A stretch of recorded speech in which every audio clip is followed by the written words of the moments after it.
The news now. In a major announcement, U.S. President Trump has ordered highest sanctions on Iran's central bank. Donald Trump said that the ordered sanctions on Iran's central bank are of the highest level, cutting off all the sources of funds to Iran. The announcement comes in the middle of a bilateral meeting between Australian Prime Minister Scott Morrison and Donald Trump. Trump, who said that the sanctions applied to Iran's national bank, mentioned that the new penalties on Iran mark the highest sanctions ever imposed on a nation.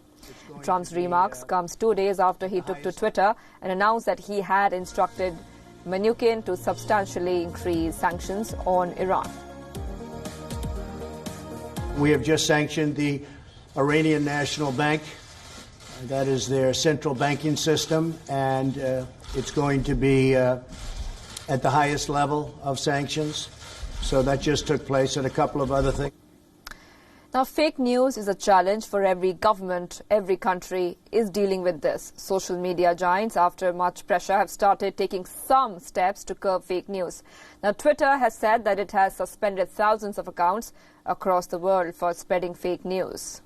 In a statement, Twitter said that they have removed accounts from China seeking to sow discord among protesters in Hong Kong. They have also removed accounts amplifying pro-Saudi messages coming from Egypt, UAE, and which were directed at Qatar and Yemen.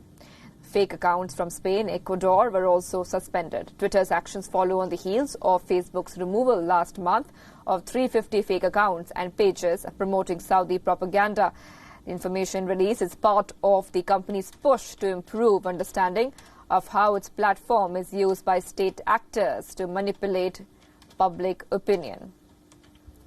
Twitter has also suspended the account of former Saudi royal court advisor Saud al-Qahtani. The suspension comes nearly a year after he was sacked over his suspected role in the murder of Washington Post journalist Jamal Khashoggi. Now, al-Qahtani is a close confidant of Crown Prince Mohammed bin Salman, ran the royal court's media center as well as an electronic army tasked with protecting the kingdom's image and attacking its perceived enemies online. Twitter declined to specify the precise reason for suspending his account, but said that his account was suspended as he violated the company's platform manipulation policies.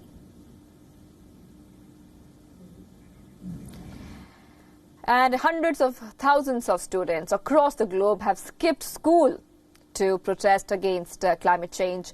From Delhi to London, from Germany to Indonesia, students ditched their classes and have taken to the streets demanding action against climate change. Protests are being held across 150 countries. They are being spearheaded by 16-year-old Swedish activist Greta Thunberg. Pictures on your screen there are from Melbourne. Now, this is just in fact, a very small snippet of how massive these protests are, in fact. In Australia, at least 300,000 people attended the global climate strike. Protests were staged across 110 towns and cities. Students called on the government to commit to net zero carbon emission by 2030. Australia, remember, is the world's largest coal and natural gas exporter. School students in New Delhi also joined the protest. They held banners that read, "The oceans are rising and so are we." Some students were heard shouting, "Be the solution and not the pollution."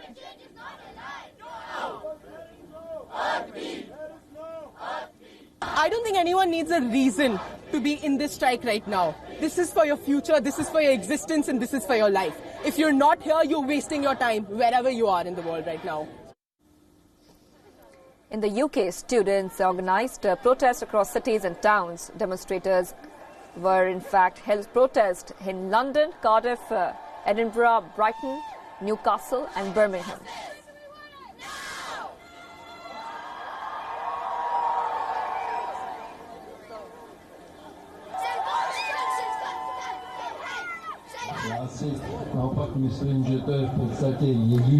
Classrooms were also empty in the Czech Republic. Students held demonstrations demanding changes in the climate policy. You know, the future, if we will study and do nothing with climate crisis, we will study for nothing because everything will be destroyed by climate crisis. Indonesia, which is currently battling forest fires, also saw student protests. The protesters urged the government to take immediate action against environmental degradation. There were also protests in neighboring Thailand and the Philippines.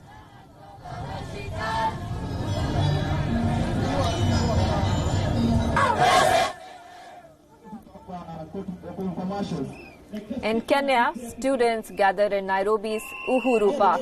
They held banners reading "All in for Climate Action." Students called for programs around clean energy and safe water. Africa is believed to be the continent which will suffer the fallout of climate change the most. The governments have already asked for help from the international community.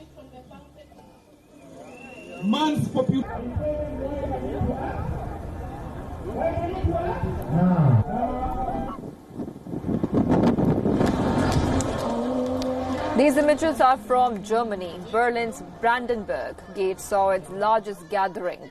Climate activists stood between the gallows on blocks of ice.